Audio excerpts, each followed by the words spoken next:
Hello, writers. Come write with me. My name is Mykela Greenwood. I create worlds for mind adventures. Welcome to my channel, Write with Mykela. I'm excited to have you on my channel and join me. Don't forget to like and subscribe and hit the bell so you can go on this journey with me. Today, we're going to discuss a few terms or ideas, and then we will add to a down soldier. The first term we are looking at today is parlance. Parlance means a particular way of speaking or using words, especially a way common to those with a particular job or interest. Some synonyms are jargon, language, phraseology, idiom, speech, vocabulary, vernacular, tongue, idiolect, patter, argot, patois, or cant. How do we use this in our stories? There are several layers here. First, how you write or your writing style. We use a certain vocabulary to describe things. And I've talked about trying not to use the same word over and over to go get a synonym. But that's part of whatever your writing style is, part of your parlance. Second, what is your time period? Your setting. Notice, I didn't have highways in Tahia or Eleni's Pride, and there won't be any highways in Princess Norwin and Steigergard. Highway does describe a road or type of road, but is a modern day term. So it can't be part of the parlance I use in the story. Also, in some countries, they have vultures. Other countries, they have buzzards. So there is a different parlance to describe the same type of bird. I'm sure there's other animals as well. They talk about that one in at the Renaissance when we go to see the birds of prey show or the wild bird show or whatever it is at the Renaissance. We go and they talk about the buzzards and vultures are the same, but they are called one thing like in South Africa, and here we call them one thing. So different parlance to describe the same type of bird. In North America, if I said bonnet, you would think of a head covering. And like Little House on the Prairie, they wore bonnets. In Britain, a bonnet is the hood of a car. Not head covering, the hood of a car. In North America, they call soda pop. And I'm talking about the north of North America, or the north of the United States. They call soda pop. You want a pop? No, I don't want a pop, because to me that means somebody's going to pop me, right? But that's soda for them. And up there, the north of the United States, they say, you guys. And then in the South, we call everything Coke. Even if it's a Pepsi or Dr. You want a Coke? Yeah, what do you want?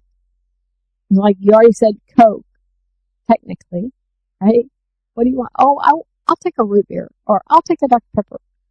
We just call it Coke. We don't call it pop. And we say, y'all get ready now here. You say y'all up there, and they're like, what? I don't know that word. It's you all, but the strange thing about English is that you is singular and you is plural. So sometimes we like to add words to emphasize. When we say you, we mean just you. And when we say you guys, or sometimes I think they say use guys, not just you guys. Use guys and y'all. We're trying to emphasize that it's everybody. It's not just the one person, it's the whole group that you're talking to. But it's not proper English. It's still parlance. Another layer when we're talking about parlance is how you describe your world. Maybe there are technical terms that you need your reader to know. Maybe there is a certain way that the magic works in your world. Maybe there is a religion of sorts, but the parlance is wind and spirit instead of God, or maybe something else. Ancients. Pray to the ancients. Or pray to the great spirit. Or, so your story, you decide how the religion goes. Maybe your characters drink beer or wine or ale. Maybe that's in a tankard or a pint or a mug. What do they have in your world? Maybe your language doesn't have a term to describe something. So you create a word for your story.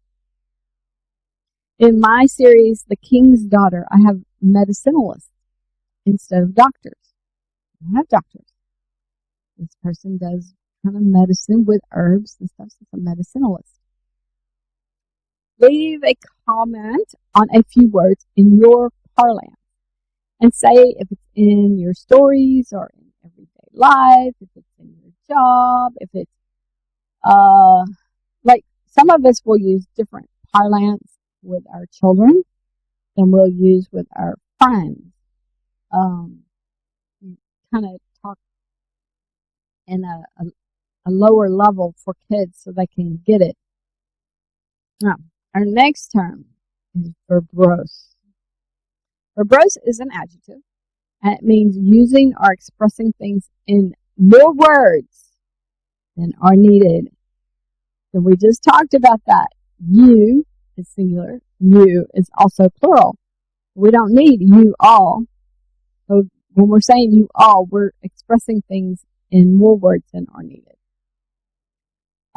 But there's other ways to do that too. Some synonyms for this verbose are wordy, loquacious, garrulous, garrulous,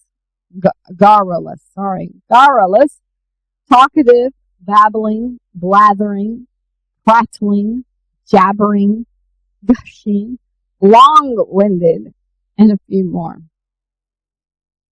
I'm sure we all know someone like this. But for an example, my writing coach accuses me of this when I say his heart was beating hard in his chest. She thinks I only need to say his heart was beating hard. And I don't need to say in his chest because everyone knows the heart is beating in his chest. Unless I had an alien that was beating in his head or is beating in his stomach or something, then I would have to say it. So if I say his heart was beating hard in his chest, she's like, where else would the heart be? That's verbose. But verbose is also more than that.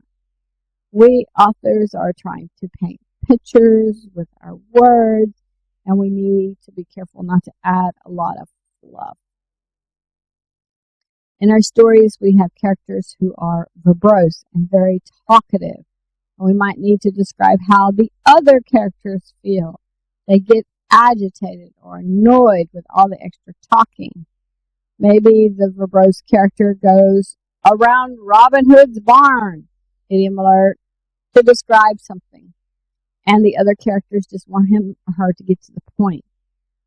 Maybe the subject is uncomfortable, and the verbose character has to ease everyone into the news. In British English, they go horse riding. Here in North America, we go horseback riding. Well, okay, that didn't work. Okay, sorry, I lost my place. I was trying to get a hair off the screen, and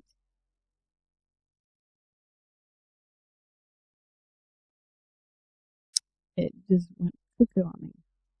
Okay, back to horseback riding. Um, in America, we go horseback riding. British wonder, how else can you ride a horse?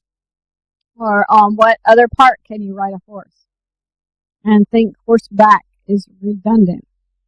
You're not going to horse neck ride or horse belly ride or horse tail ride, or you're just going to ride the horse, right?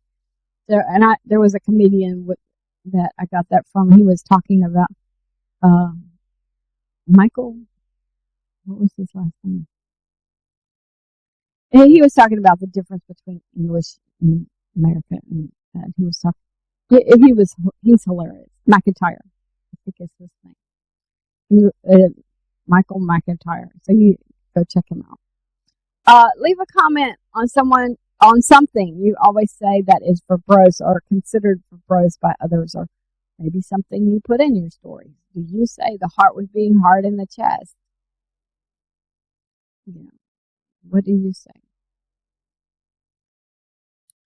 Now, let's turn to your stories with a down soldier. First, remember that all work shared on the channel are copyright protected, so there is no worry.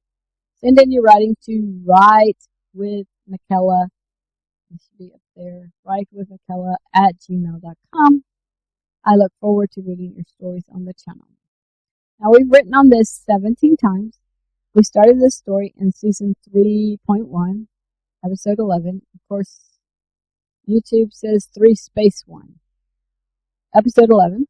And I will list the rest of the episodes in the details below. If you remember back, the first writing prompt was to imagine a soldier that came to after a big battle. And then we went from there. We do not have a shared plot for this. I hope you're having fun. I hope you have an intriguing protagonist and an active goal or problem, and you have stakes of some kind plus a ticking clock.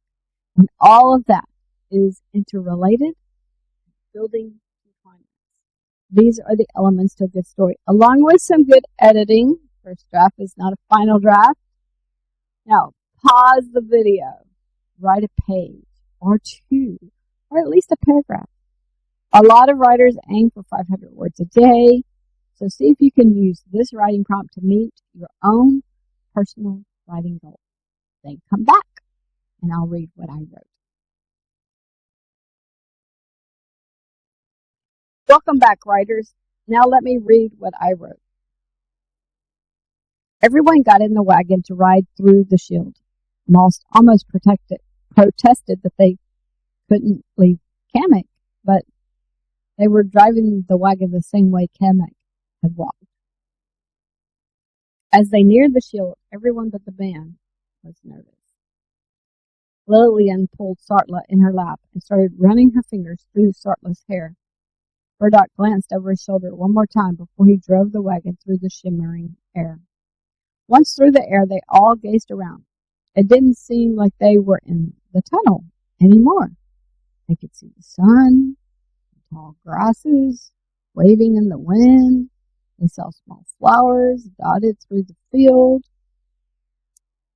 We're out of the tunnel, stated Vicken's face. I'm glad. I felt trapped in there. We're not out of the tunnel, said the man. Vicken's face turned and looked at him. Where you think you are is not what you see around you, stated Kipling. Oh, yes, stated Jules. The strange writing stated that. Vicken's face opened her journal and flipped through several pages. She read the passage. The writing on the wall made no sense whatsoever. She shook her head to herself. They drove the wagon on until they came to the stream. Burdock pulled the wagon to a stop, and Moss said he would fill their canteens. Moss got down. Oh, look, we're going the right way. Here are Kamek's footprints. As he got closer to the stream, he saw footprints heading back the way they came. Actually, it looks like we passed him. Moss filled 3 canteens and brought them to the wagon. Maybe I should go back and find Kamek. I could follow the footprints. Vicken's face wanted to protest. She glanced at the man. What is your name? I can't just call you the unicorn. The man chuckled. My name is Wavensthur. I'm the overseer of ceremonies. Wavensthur, if Moss follows Kamek's footprints, will he find Kamek? Asked Face. Oh, very nice to meet you. Wavensthur nodded. Likewise. As far as finding Kamek, I can't answer. If they are to test together, then Moss will find him, but then not find us again. Each of us has to make our way to the city. Moss pointed to the footprints. The footprints are right here. I can follow them. But, go ahead, encouraged Face. Well, how does he know the footprints belong to Kamek and not someone else? Shipley leaned over the wagon and looked at the prints, and then looked at Moss. The prints are fresh, replied Moss. Who else would they belong to? No one had an answer. I'll be right back, replied Moss. He slung the strap to his canteen over his head and under one arm, and he headed off. What if he doesn't come back? Asked Jules. All our soldiers will be gone. The shield has a spell woven in it, replied Wavensthur. I doubt we could have convinced Moss otherwise. Look, said Kipsy. Trees. Those weren't there just a moment ago. Everyone looked. I can't believe I'm going to say this, said Face. But if the spell is going to separate us, should we just all get off the wagon and release the horses? Or will the horses somehow pull an empty wagon to the city? Wavensthur chuckled. Each has his own path, or at least several have their own path. I would not just release the horses, but I would drive the wagon across the stream and then teach the children how to drive a wagon just in case. Burdock drove the wagon over the stream, but the back wheel sank in the mud and stuck. Burdock got down with an extra wheel spoke. He wedged it under the wheel and then pushed with all his might on the spoke. Face drove the wagon forward. At first, the wagon did not move. Then it was suddenly free and moved forward very fast several paces. Face pulled back on the reins and looked back to Burdock. Only she didn't see him. All she saw were trees. Her heart leaped into her chest. Burdock fell down in the stream when the wheel became free. He stood up with the spoke in his hand and looked around. He didn't see a wagon. Face, don't leave me. Please, ma'am, I beg you. He looked around. Trees sprung up everywhere. In fact, there wasn't a stream beneath his feet. Shouted, I'm not a fighter. I'm not a soldier in any way. I don't need a test. I can't pass these tests.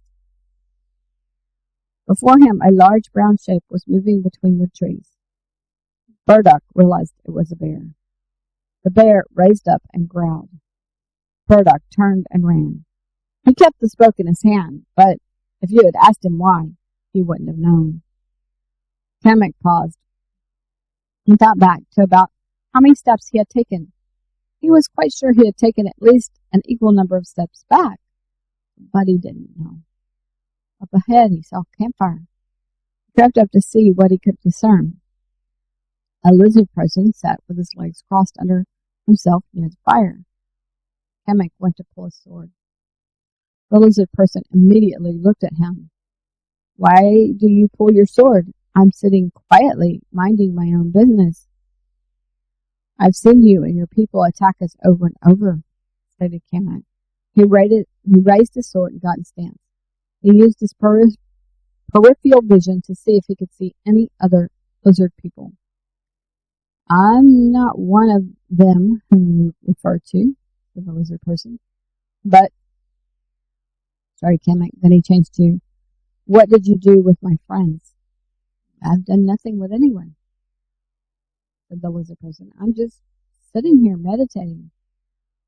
Why don't I believe you? Because you believe what you want to believe, said the lizard person. If I turn and walk away, will you attack me? Asked Kemet.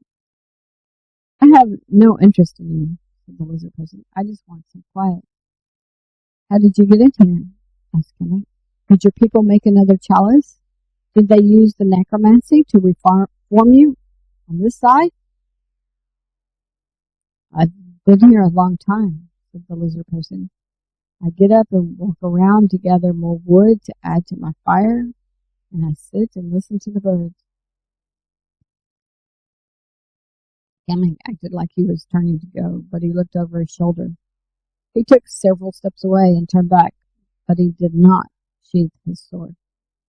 After he walked 50 paces away, he reasoned that the lizard person could attack him and kill him any time.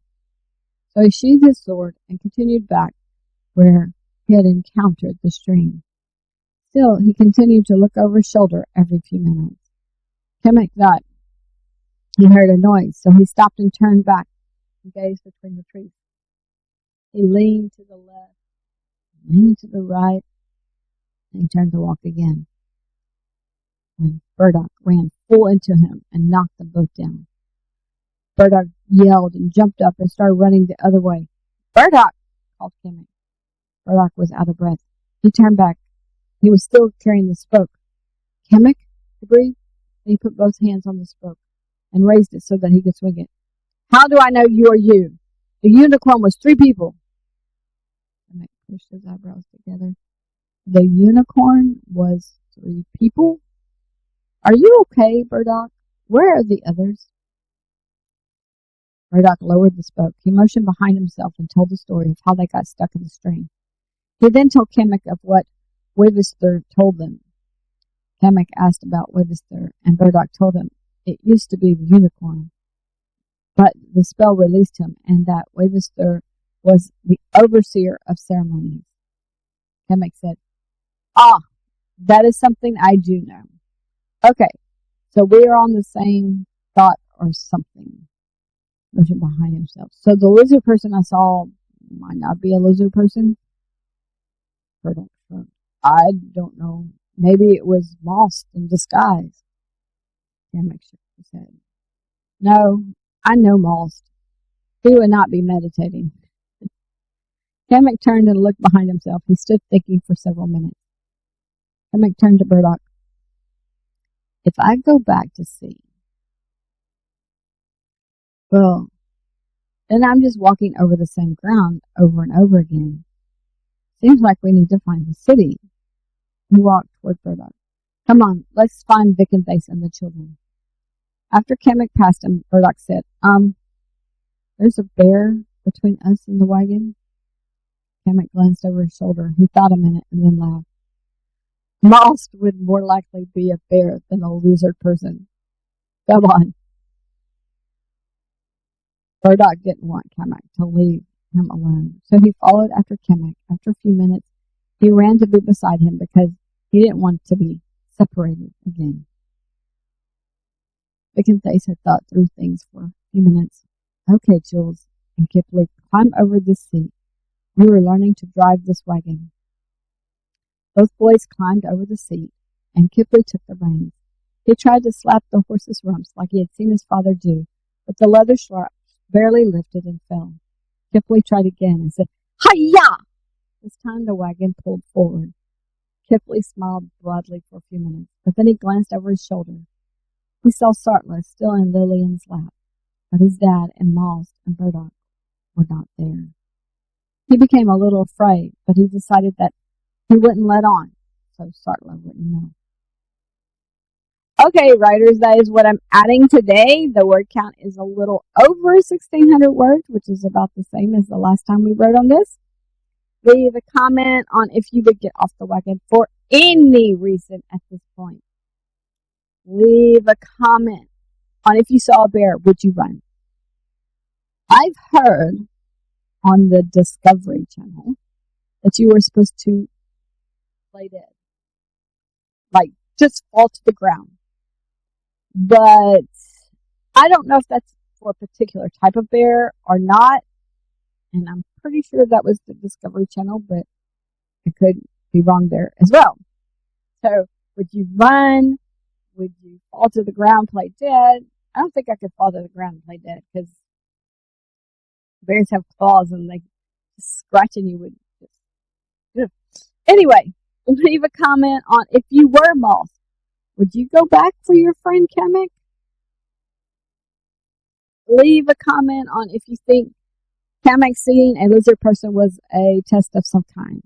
And if so, what was the test? Did he pass? Join me Friday for Princess and Norwin and Steigergard. Join me Tuesday for a little jargon and adding to your story with a setting.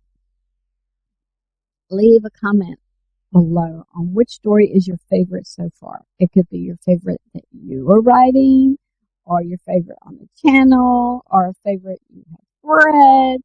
Also, leave a comment on what you are currently reading. I finished Witches, Histories, and Murder by Scarlett Moss. I enjoyed it, but it is not a favorite.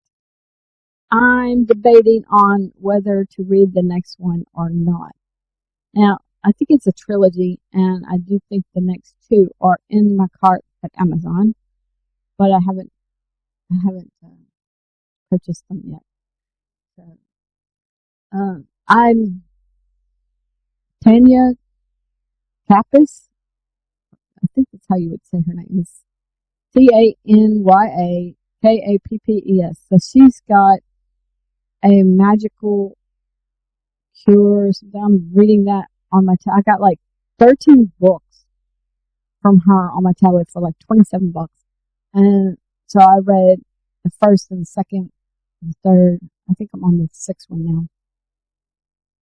They're really small books. I mean, my tablet is only like that, so you can't really tell the size of a book in the tablet.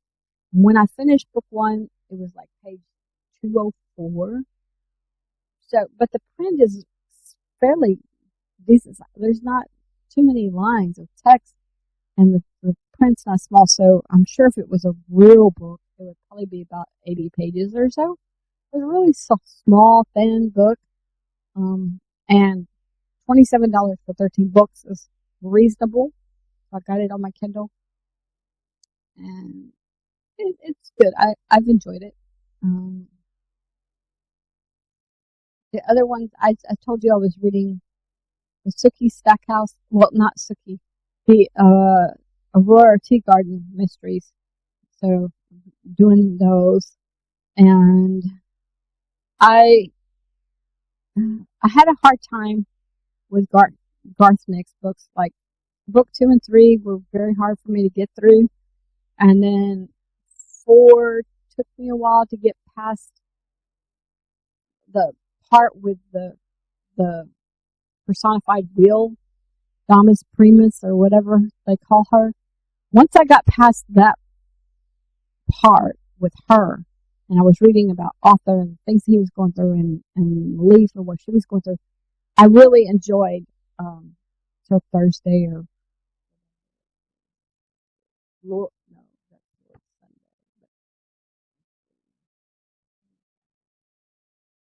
They're Thursday.